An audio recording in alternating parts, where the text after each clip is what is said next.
সাথে কেমন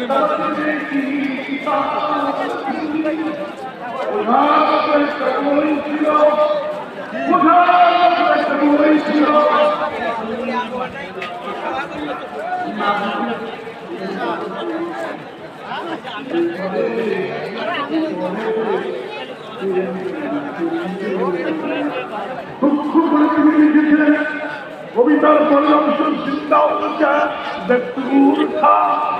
জীবন্ত মানুষের জন্য সংবিধান ছিল। Family life, social life, political life,